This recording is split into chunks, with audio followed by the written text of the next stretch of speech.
Right, so I finally have enough law runes to finish off 70 crafting, so I'm going to go do that right after I finish getting all of the essence that I'm going to need to, runecraft the entire time. And I actually got pretty much no essence really from doing this, only like 400, so I'm going to have to mine for probably another like 6 hours or so.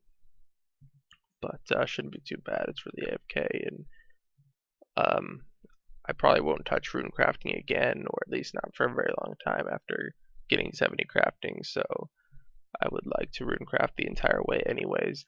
Um, Also, I'm almost 65 range right now, so that's pretty nice. Alright, so we're 65 crafting right now, and I was just basically thinking ahead about a bit of an issue that we're going to be running into um, after we finish this and we start killing the Ankus, which is that we're going to get a lot of Mithril ore from the Ankus, like 8 to 12,000 I figure if you get 99 there.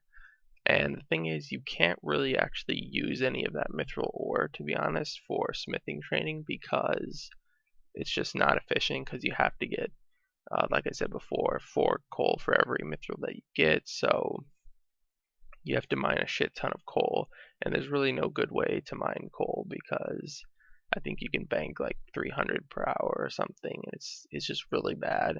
So basically, you'd be better off just spending that time instead of mining coal, mining iron, and just smithing with that, and you'd probably get about twice as much XP per hour doing that. And the other thing is actually the actual smelting process for the mithril ore is very slow as well. But I was thinking of a way where we could actually try and get the value out of that mithril ore so it doesn't, all just go to waste, which is basically that we kill Ankus for like half the way to 99, so like till 92 or whatever. And then we switch to, I don't know how to say this, like cat table pawn or something like that. I don't know. But it's, another creature in the stronghold on, I think, the 3rd floor, the one with all like the green slime, whatever. Um, and basically, they also drop law runes. I'm fairly certain that they don't drop as many as the Ankus do. Otherwise, people would probably kill them instead. But they do also drop law runes, and they also drop noted rune essence as well. But instead of mithril ore, they drop noted coal.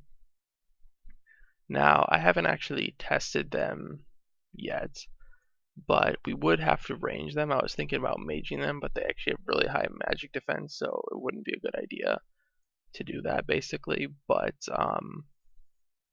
we could range them quite successfully because there is a good safe spot for them and everything, and you can't melee them either because they cast like weaken on you, so it'd be really bad. But yeah, basically you have to range them, and like I said, they drop coal. I'm told that they don't drop it very frequently, but they do drop it in free to play because there is kind of some, like the drop tables on the wiki are a lot of the times quite different for free to play. Like in members, flesh crawlers drop noted iron ore, but in free to play they don't for some reason. They probably removed them just for those specifically because they're botted a lot, so they just wanted to make them drop pretty much nothing, which they do. They don't even drop fire runes in free to play. They pretty much drop nothing really. But yeah, also these things also drop mithril arrows instead of addy arrows, which is pretty good as well. They also drop the other piece of the scepter. So basically we could fairly efficiently get all the pieces of the scepters except for the one that the minotaurs drop, because those are kind of bad for us to kill because they're really low level, so they'd be really shit XP. But all the other ones, like the flesh crawlers, is probably where I'm going to train a lot of my melee stats up to like 70 attack, strength, defense. And obviously I'm going to kill tons of the Ankus. And if I kill these things, then I get the other piece of the scepter. So again, I need to test them more, and obviously I'm not going to do that until I get 70 crafting. Again, it could be a good option, but I haven't actually heard of anybody actually killing them. So I think it's going to be something that I have to basically test out myself. There is 70 mining coming in, which is a pretty cool achievement to get. I guess I can mine adamant now, which I probably never do because it's definitely not efficient to do that. But we're sitting at 68 crafting right now, and I'll probably get 70 tomorrow, and then we can move on to other things. And I'm probably going to continue to do the holy symbols from here on because I want to make as much money as I can, basically, because I believe 99 magic is like 7 mil or something like that with fire strikes. So I mean, we will make a lot of money from smithing, but I'm pretty sure, you know, we're still going to need all the money that we can get. And if we have any leftover money, then we can just train even faster with, you know, better spells and better arrows for ranging. So I think it's definitely worth it to just keep doing the holy symbols because it's barely slower than the TRs anyway. There's 40 rune crafting coming in as well, which is pretty much all just from doing airs while I train some crafting.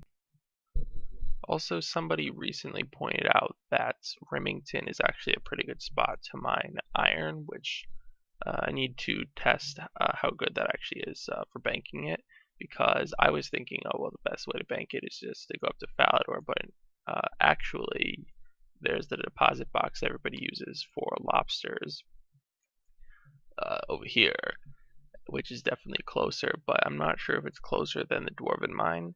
And there are 2 adjacent rocks and also I believe a couple more rocks, but it's very, I mean, I didn't even remember about that bank there until somebody reminded me about it. And also there are a shit ton of bots there, and also I kind of ruled it out because there was no NPCs there to you know, do what I do in the Dwarven Mine with the bow method. However, I also recently remembered that there's also tinderbox mining, which you can basically use to do the same thing as the bow. It's a little bit, you know, more annoying to do, but basically the same. So I guess I will have to test that out to see if it's better, but I'm guessing that it probably won't be better because it doesn't look as close to the bank as the Dwarven Mine. And the Dwarven Mine, even if it is close, I'll probably go with the Dwarven Mine because the bow is way less annoying than tinderbox mining. But yeah, that was something that I hadn't actually considered.